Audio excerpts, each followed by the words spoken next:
And we're recording. Yay! Okay, I'm Matt Ralston. I'm Latif. This is Filmcraft. Filmcraft podcast. We're going to talk about making movies. And the craft of film. We could go on forever with that. And this, and that, and this, and we that. just riff for like 6 minutes, like the craft of film and crafting film. Alright, thanks for tuning in, guys. These guys really love themselves. Alright, so today we're going to talk about when you first decide to get into movies, and how when you're getting your first few jobs on set, you instill confidence into the people you're working for to make them think that you can do this job even though you don't have much experience. So I want to talk a lot about that, and then just general overviews of how, like, we'll tell you our stories of how we got interested in film, what brought us here, what brought us to making the medium of film, how we kind of worked our way up to making our own features, and kind of, yeah, I guess just give you some hopefully inspiring stories from our lives that are like, you could do it, man. In the baby stages of becoming a filmmaker, Yeah, totally. So let's start with Latif. How did you, what are your first memories of, like, I want to do film? Getting into film, yeah. It was way back in college. It was like my third year, and I was taking psychology, English, and business, and I really liked all the classes. And my last day of class in English literature, and my professor was like, "Hey, do you want to meet me in my office and talk?" And I was like, "Sure." So I went and I sat down with him. He's like, "So what do you want to do after college?" And then I had no answer. I was like, "I don't know. Dance." He's like, "Dance." Latif is a dancer, also FYI. I used to dance. And he said, "Well, you ever think about writing or doing any of that stuff?" And I was like, "Well, maybe. I don't know if writing a book is like a feasible career or a life you can actually live." So I never really thought about that. But I also just like got my hands on a DSLR for the first time. So I was like filming anything and just like putting it together in video. And Just having fun? Yeah, I was just having fun. And then I decided, maybe I can write a little movie and like make a short film. And I got this book called How to Distribute Your First Short Film or something. Okay. The author's name is Sharon Bedell. And I read that book and I was like, I want to be a filmmaker. Like after that book. Cause like everyone, that was it, eh? Yeah, that was the book. Like everyone reads like something or has some experience, and I think people have very like, someone will read like In the Blink of an Eye. You know that book? No, I never heard of it. Like those are very like famous filmmaking books, but I read this like very like ghetto, out of nowhere book that no one heard about, and had these great interviews with like directors I liked, and then that made me want to like become a filmmaker. So awesome. Next year I went into film school, and that's the story. Sweet. Yeah. Sweet. What about you? So I grew up from a military family, and we moved around a lot as a kid, and I always like to say that I got like cheated out of that cool story of like, oh yeah, my mom or my dad was a professor or an archaeologist, like the ones you see in the movie, and you got to live in like Paris and Vienna and Australia. It's like, no, my family was Canadian military, so I got to live in the middle of nowhere repeatedly, growing up on military bases, which you would never see equating to an arts career, but somehow it did. I remember growing up, like I was a fairly good student until high school when I just didn't care anymore, but the only thing I ever really cared about was music and films. Like they were all that really mattered to me for a brief period, skateboarding as well, but still. So for the majority of my life, I grew up in a place called Carleton Place, Ontario, which had about 9,000 people. And to give you an example of how small this town was, when I was 18, we got the big news that we were going to get a Walmart. And that was like groundbreaking. It was huge. So before that, it was like we had a couple dollar stores, we had a coffee shop, there was one bar and 2 grocery stores, and that was the town. There was nothing there. And that translated to the schools too. Like you had your very middle ground kind of curriculum where it was your English, your math, your science, and all that, but there was no real deviation into arts. They had like music class where you would play your usual fucking Flute. yeah, bullshit songs from like the 1800s. Not to rip on them that much, but when you're 14 and 15, it's not what you want to be playing, or at least it wasn't for me. They had like an art class where you would draw some stuff, and they had drama that no one took. So like there were never even avenues for me to explore that, and I picked up a bass guitar when I was 13 or 14, and then I remember I got tab books, and like this will go more into music, but I got a bass guitar. I learned 3 songs. I learned "Are You Gonna Be My Girl" by Jet, "Slither" by Velvet Revolver, and "Perfect" by Simple Plan. And I learned those because they were in a Guitar World magazine, and that's Right. all I had access to. So I learned those, and then I picked up some Metallica tab books, and I just learned the first 5 Metallica albums, start to finish. Yeah. Took years, but I did it. And so yeah, from then on, it was just music, music, music. I moved from Carleton Place to Ottawa, Ontario, where I started a band, and I did that for 4.5, 5 years. Throughout this, I had found, this is a long story getting to film, but I found my writing lyrics were gravitating towards like a story base. So I was like, man, I really want to try like writing a script or doing something film-wise.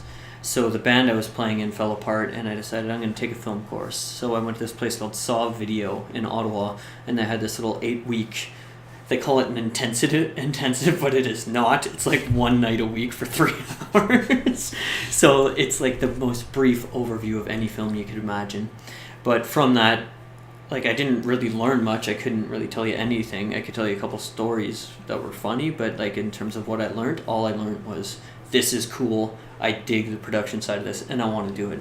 And one of the big things I learned playing music in Ottawa that translates to film really well, I think, is when you're doing something in arts, you want to be where that art is. Mm-hmm.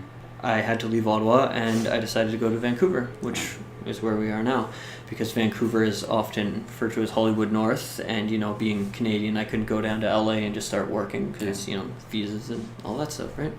So I came to Vancouver with pretty set on making films, and 2 weeks into it, I got my first PA job. Probably a year before, I bought like Save the Cat, and I read that, Right. but I didn't try writing or anything until I got here and was kind of like thrust into it.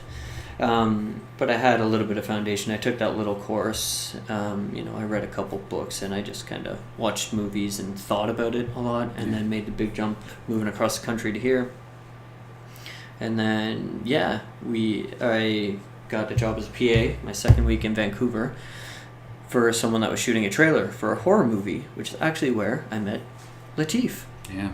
Yeah, so that was like 4 years ago. Wow. 4 years ago. I know, time flies. Right?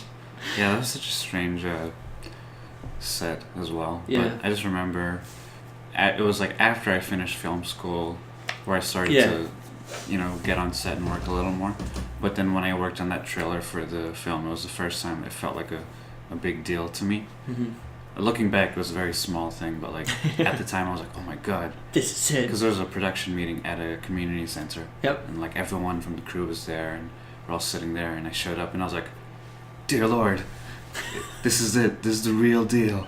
And I sat down, and all these like adults who were older than me talking about film and looking old and such. So I sat down and thought to myself, I need to feel like I belong, because I have like a important job on set. I was just a grip. It wasn't that important, but so I sat down and I was quiet. I listened to what everyone was saying, and when the production meeting started, the DP, who's quite experienced, he's worked on a bunch of films and stuff. With Jean-Claude Van Damme and whatnot. Yeah, Jean-Claude Van Damme and Martin Sheen, whatever. And I was like, whoa. I didn't know that at the time, but like later on, I knew he was very experienced. So I worked like super hard on the set, and then on the last day of shooting, I remember Matt was kind of just around as a PA, Mm-hmm. and there weren't enough hands for like lighting and grip and stuff. So the gaffer was like, you two team up and set up some lights. And I was like, hey man. And then Matt's like, hey, what do you need? And I was like, this guy seems normal. So we started putting up lights together. And the gaffer was so weird. He would just like yell at people and stuff. And that's a story in its own. yeah. But yeah, let's backtrack a little bit. So what did you learn in film school? Like, what did you take from it, and what do you think the pros and the cons were?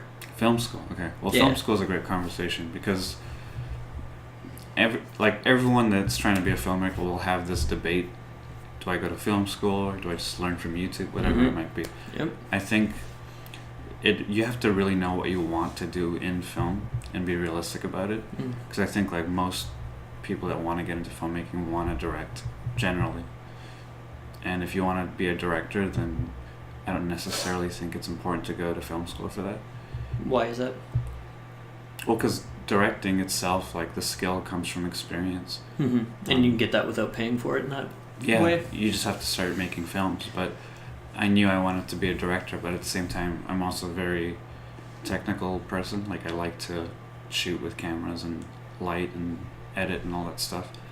So I knew to learn the technical side really well, I needed to go to film school. So film school was a really good decision for me because I learned how to use a camera, light sets, and learn about lenses and get into editing. Like, because I would be editing before film school, but when I got into film school, my editing instructor really taught me like a lot of stuff that I wouldn't be able to do like alone by myself. So for me, it was a good experience. But anyone going, they should milk it. Like, work on as much as you can.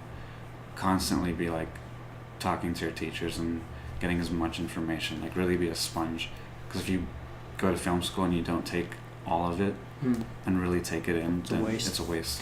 Yeah, that's one thing I've heard about film school a lot. And like, just to throw it out there, I never went to film school. Latif obviously did.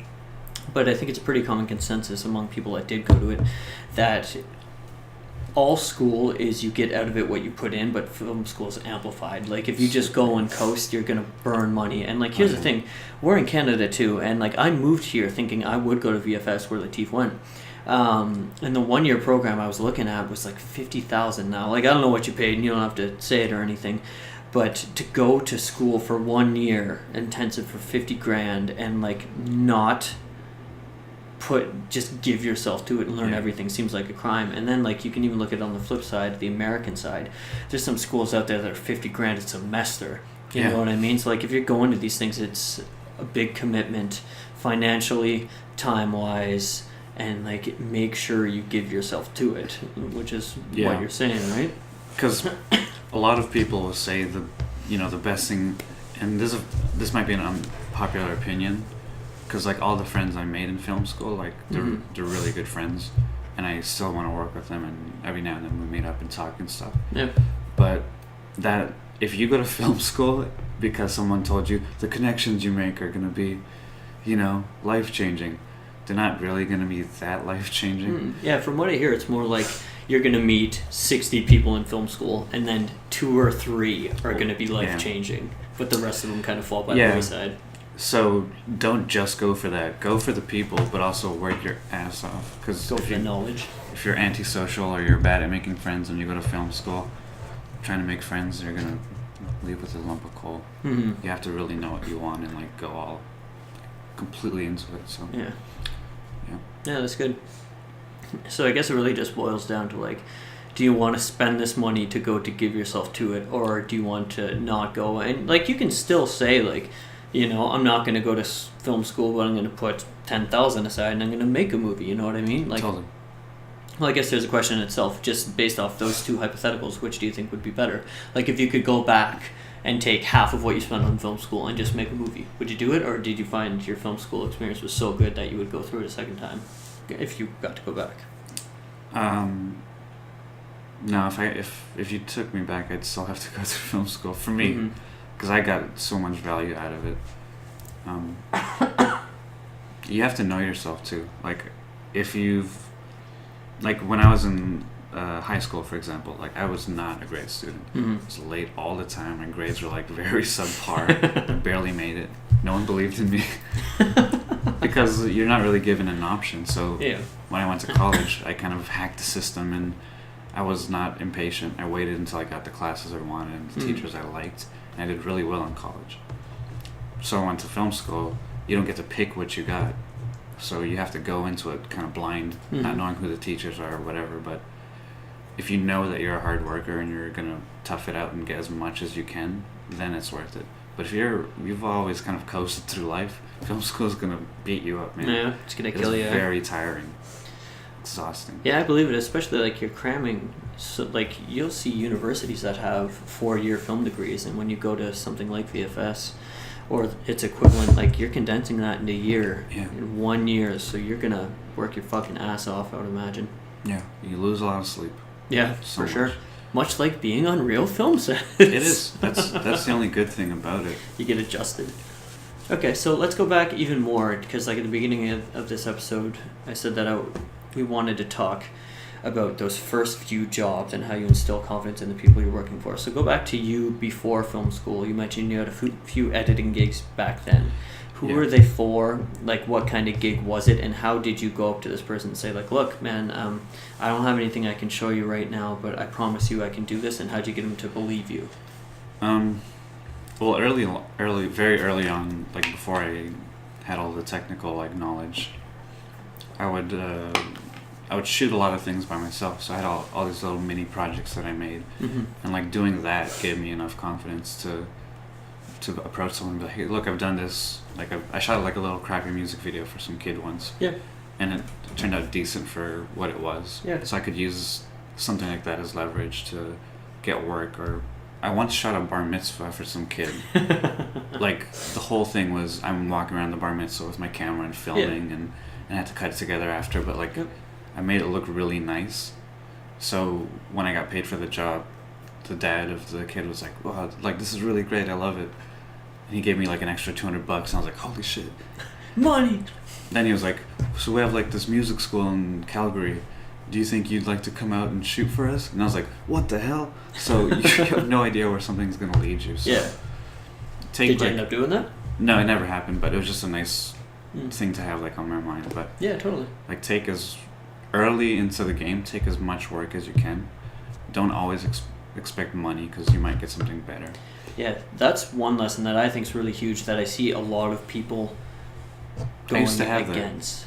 I used to have that idea. Like you're I only need to doing get it if money. you get paid. But then now that I'm older, I've kind of doubled back, where I used to think I need to get money. Then I was like, well, it's not that important. But now I'm like, money's important, but I have to know when there's more value. Yeah. So Yeah, I think that's the important thing. Like people look at it as like, I'm not doing it unless I get paid. But really what you should be saying is, I'm not doing this unless there's value in it for me. Exactly. And value isn't necessarily monetarily, it's learning, right? It's Yeah. knowledge. If you can make yourself better at what you do through that experience, then do it. I think working for free is actually a really good thing to do. definitely. Definitely pick your battles. Like if there's a guy that's saying, hey man, like I need you to fly halfway across the world, I can't really pay you, and then we'll just meet like at this place, it'll be fine. Don't work for that guy. And like if you, I don't know, say like you're editing and someone comes up to you, you're early on, and they're like, hey, you know, we have this script, we've shot this thing, we don't have any money, whether they didn't have any money to begin with or they burnt through it in production, we need someone to edit it. Read the script, look at the material. If you're like, hey, this is pretty good, then maybe you want your name attached to that.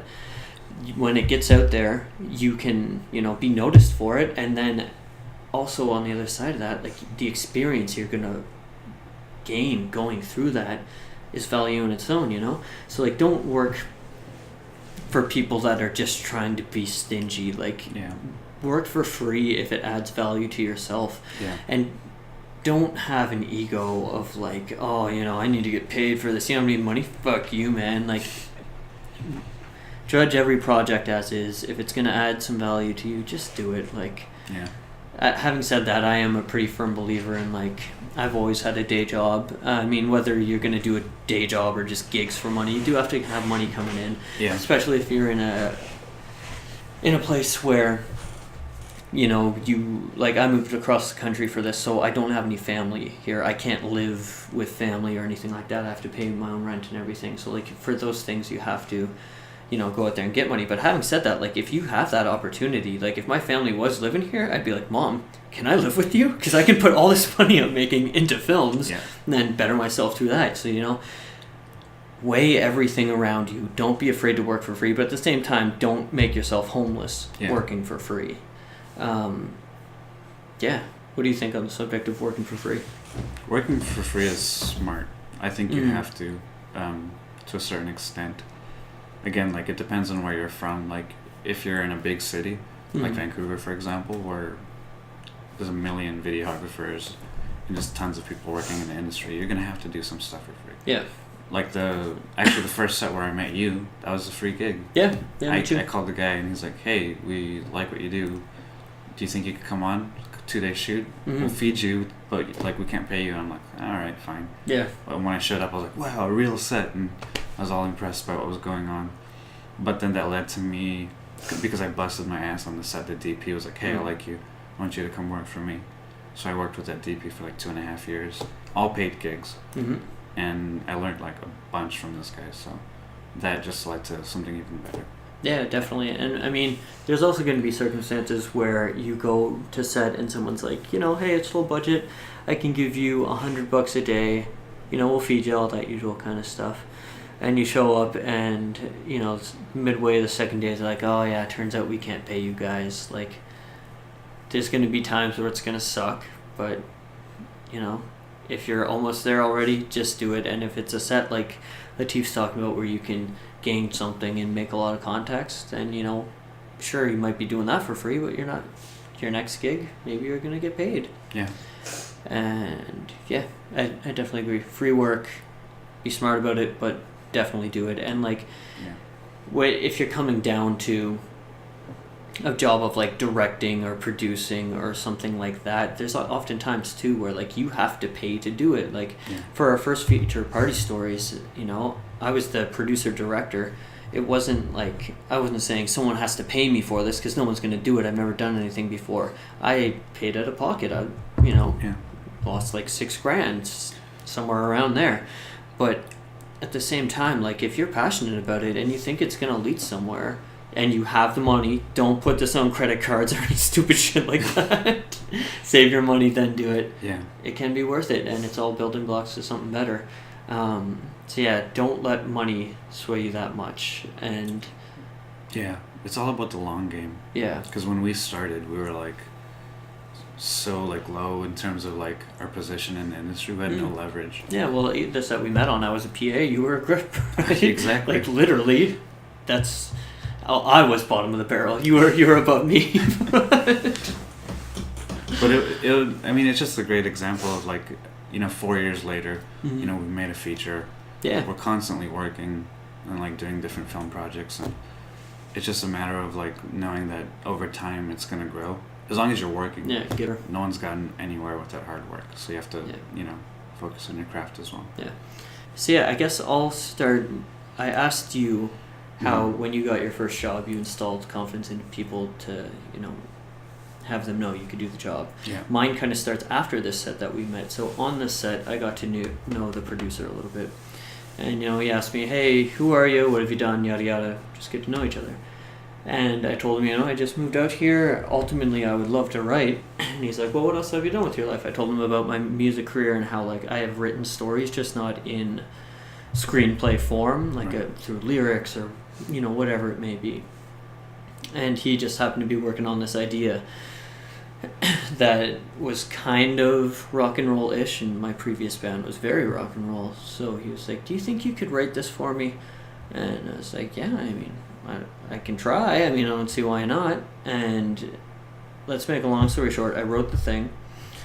Didn't get paid or anything, but it still was a really big win for me, because what ended up happening was, I talked to this producer, and right off the bat there, like, it was my first time really on a set, and your nerves are kind of pumping, you're talking to the producer, and I showed myself that I could talk to this person in a way that, I made him have some kind of confidence in me. He wanted me to write this thing for him.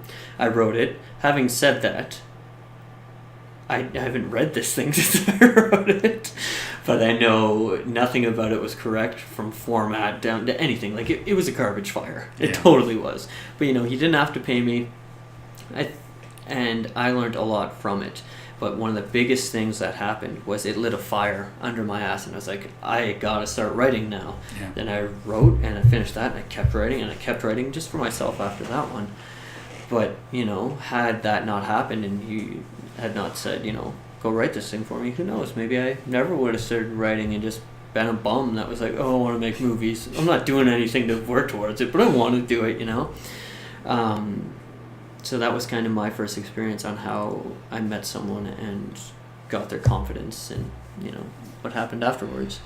Yeah. Yeah. So having said that, like after that shoot for the little trailer where we met, what'd you do for the next coming years?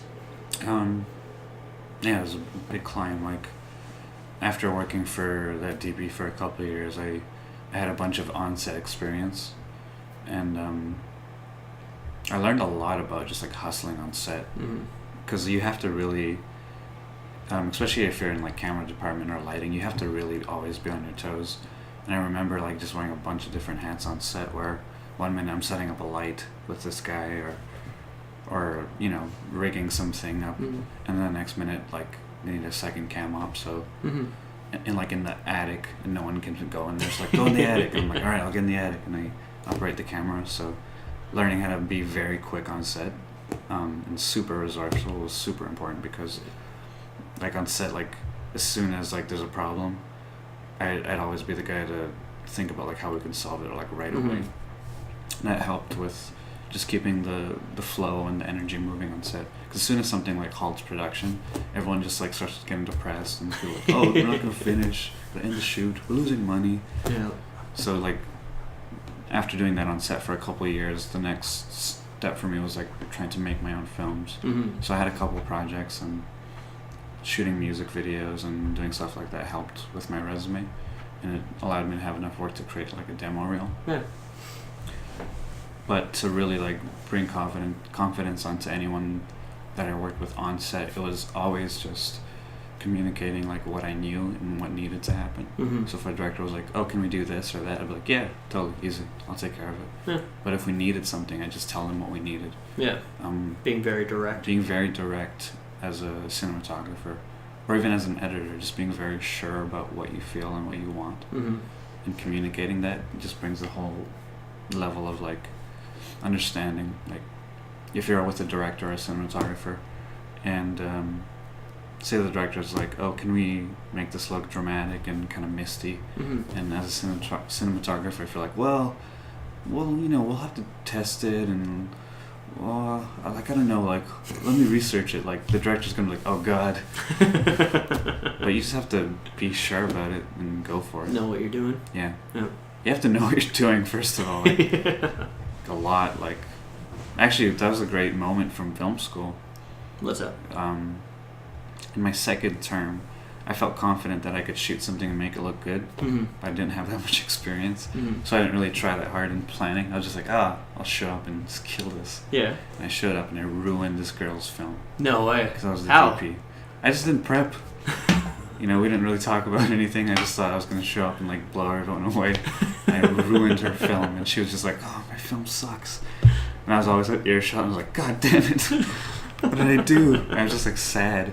So the third term, we had these two big projects, and you can only have one person do a key role on each of them, and I wanted to be a cinematographer, so I planned everything, and to like validate yourself. Totally. Like that was just like super whatever. I wanted to prove everyone wrong and be like, I can still do it. So I pitched, I got the role, and then I killed it. Like I lit everything perfectly, and everything was great.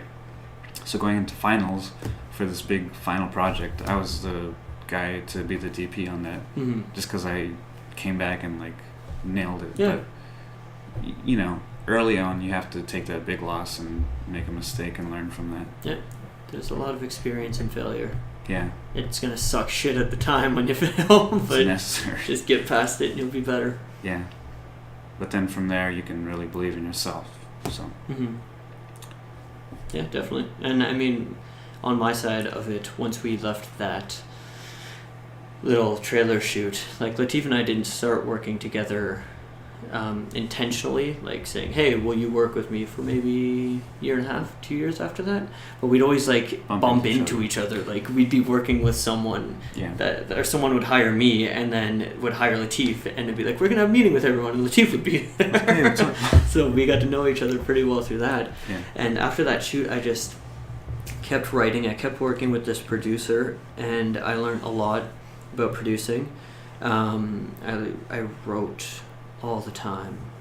I wrote and wrote and wrote. I came out with maybe 5 or 6 feature scripts, 3 or 4 shorts in 2 years. Yeah. So wrote a lot, kept producing, and then it came to a point where I called Latif one day and I said, "Hey man, why don't we make some like corporate videos just to make ourselves some cash, and then like we should work together, because like I think I know this producing thing really well, and like him and I are both writers, and we both want to be directors, and you know we now are directors." Yeah. And then Latif knows the post way better than I do, so it seemed to be like a yin yang of sorts where we could just complement each other really well. Yeah. So I'm like, let's get together, make some corporate videos, and you know raise some money, and then make some films.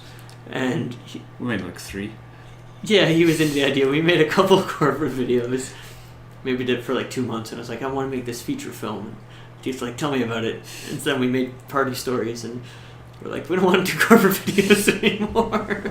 So it was very short-lived with the corporate, but it led right into this production company we run right now called The Night Between Lives.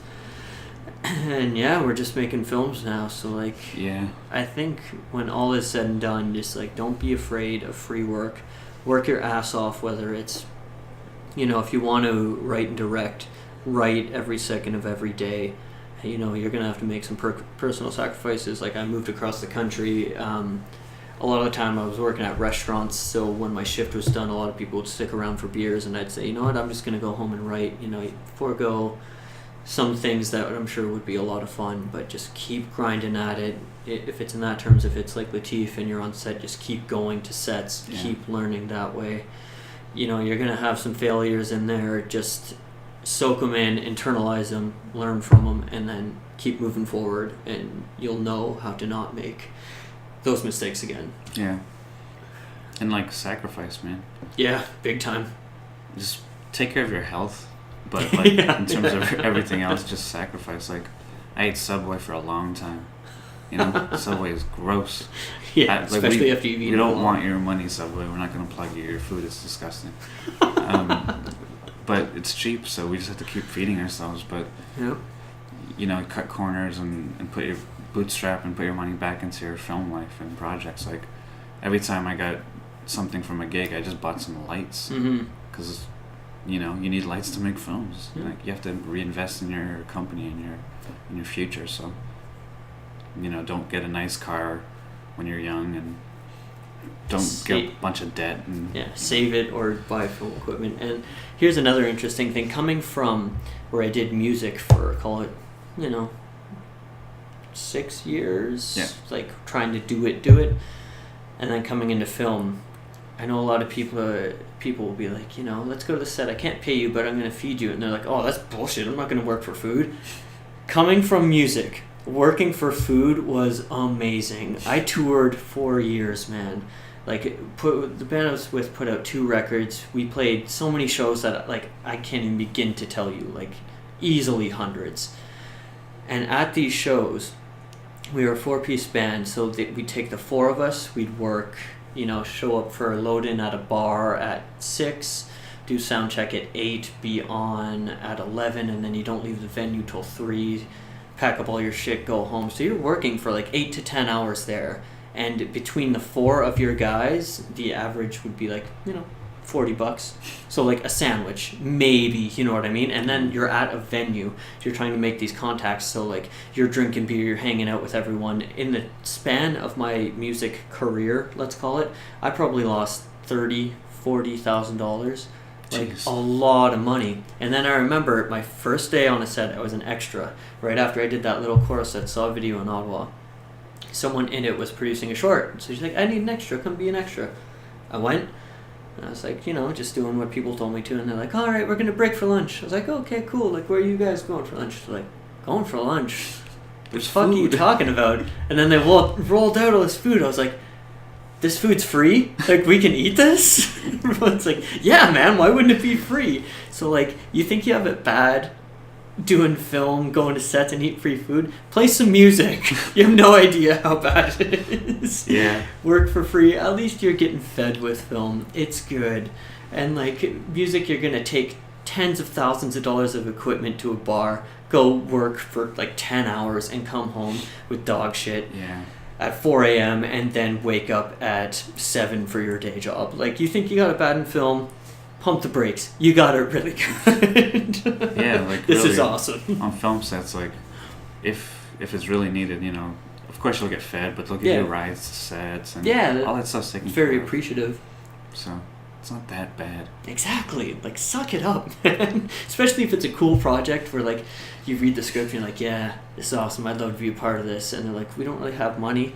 Like, just do it. Unless they're like, you know, we're shooting for 4 months Yeah. and we don't have money. But, yeah, just... I like how it don't- flipped. We're like trying to like give people confidence, and we're like, stop being a wimp. Just do it. At least you're getting fed. We're like torturing our audience. They're like confident for one half, and then they just feel shit. So what do you feel listening to this? Oh, it was great at the beginning. By the end, I was just in the fetal position crying. I don't know how it's so good. Yeah. Yeah, I think that's all I've got for, you know, Yeah. the beginning. Anything else to add? Final project in film school. I ordered too much gear, like way too much. I only used like 6 lights, and I had like 14, and all these stands and stuff. So we brought it into the house, and there was nowhere to put it, and everyone was like freaking out, like, why'd you get so much crap? And it was the first time on set where I actually like raised my voice and freaked out. I was like, shut up! I I'm can't still picture learning. you yelling. I said something so hilarious, so like, not like out of anger. I was like, I'm still learning, and everyone's like, oh, it's true. You're in school. We can't be mad at him. And then like everyone was like hustling to put the gear away and like trying to be on my side, Mhm. because like at that point I just like lived my truth. I was like, I'm learning. Stop bothering me. But the shoot went great. That's good. So Honesty is always a really good screw thing. you guys. Honesty is always a really good thing, like, Yeah. anytime on set, like, especially if you fuck up. If you mess up and something goes wrong, just own up to it. Yeah. Don't try and cover it. Don't make excuses. Don't blame just be someone, like, yeah. here's what happened. I'm sorry it happened. I didn't mean to. Yeah. Can we please work together to fix this? And 9 times out of 10, as long as you weren't like, you know, I ran over the PA in my truck. I'm so sorry. It won't happen again. Then they're gonna be like, all right, you know, people make mistakes. Let's figure out how to fix this. But if you're coming in with an attitude and you're like, oh, fuck you, like, this isn't my fault, this is your fault, then Yeah. tensions are gonna go up and it's just bad. So be honest, own up, and just be like, can you help me fix this? It'll be fine every time. Yeah. Right. Well, unless you kill the PA. Don't do that. Don't own up to that. Yeah. Lie. That's murder. Alright. All right, so Thanks for listening. that's it. I'm Matt Ralston. And Steve. We'll see you next time.